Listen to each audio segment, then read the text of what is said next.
any of your average Bill Hicks fans that are also Sacred Cow fans would see you as kind of like a gun nut promoting the use of guns and trying to tell everybody that they need to arm themselves, where that goes against like one of the most basic philosophies that Bill preached. And so some people could see this incident and say, okay, this crazy guy watched a bunch of Alex Jones videos and he got himself all armed and pumped up and went and did this crazy thing. I mean, what do you have to say to those people? Well, I'd say Mr. McCaslin was trained by the U.S. military. He was a Marine Special Forces officer, so I would frankly blame the government for this kill, kill, kill mindset.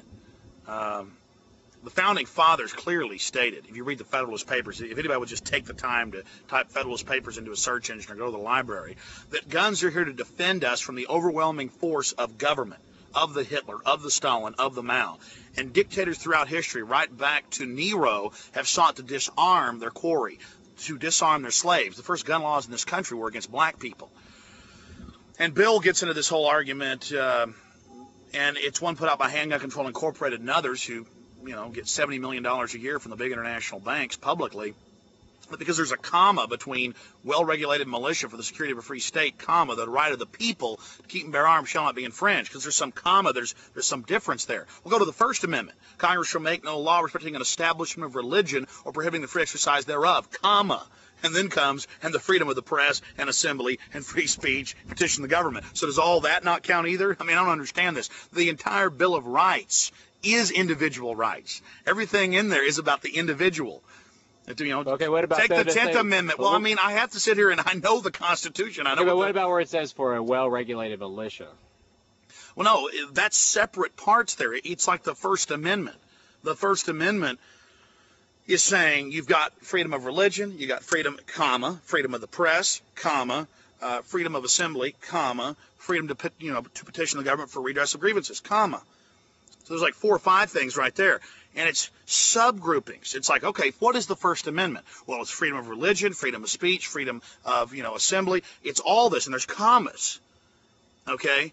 And then they go on to say in the Second Amendment, for the security of a free state, a well-regulated militia. Well, the well-regulated militia, you go to the definitions of the Federalist Papers, that is the people trained in the use of arms. The whole of the people, it's in the U.S. Code. It's men 17 to 54, just like they have in Switzerland with the lowest crime rate in the world today.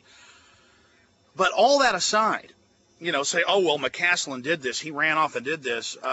Number one, I never said there was human sacrifice going on there. I said it was mock human sacrifice. Even the local protesters, the Bohemian Grove Action Network, say in the newspaper it's mock human sacrifice. I've shot the video. People have looked at it. They admit it. Same thing's going on at Skull and Bones at Yale. That's been on Fox and ABC News. But, you shouldn't ban guns from the good people because fruitcakes, crazy people, evil folks go out and buy them. There's thousands of murders each year with baseball bats. Do we ban Louisville sluggers?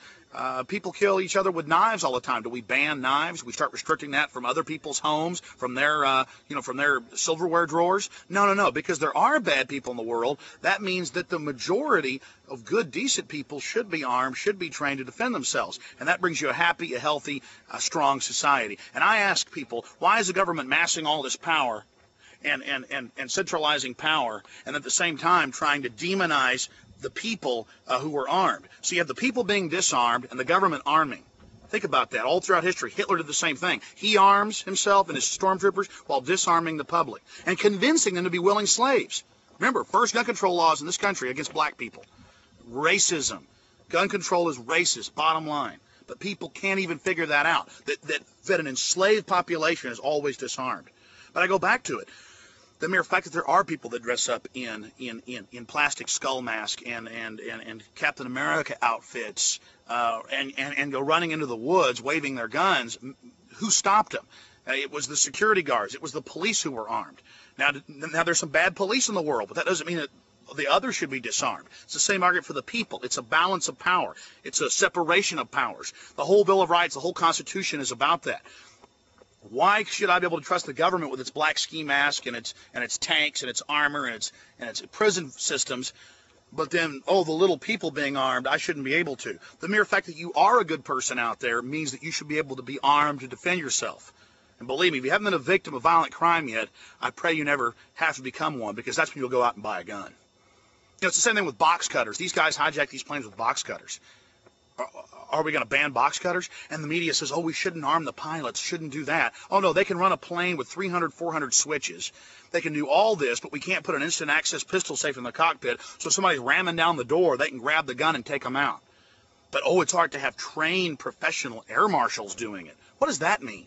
Again, it's that message. The people can't defend themselves. The people don't have a right to defend themselves. Only our great government can. Only the men in the black uniforms, in the black ski mask, are authorized. It's a monopoly of force. It's dangerous to have the government with a monopoly of force. What did the UN say in July of 2001 when they were in New York calling for a complete ban of our guns? This is publicly, out there doing it. They said that civilian ownership of firearms in the United States threatens the legitimate power monopoly of the state. What an honest statement. Power monopoly of the state. Kevin, that's dictatorship. Power monopoly of the state. So I don't want a power monopoly of the state. I don't think that Adolf Hitler or Stalin should be able to have a power monopoly of the state. And that's basically it. Because there are people like McCaslin out there. We should all be armed to defend ourselves, bottom line.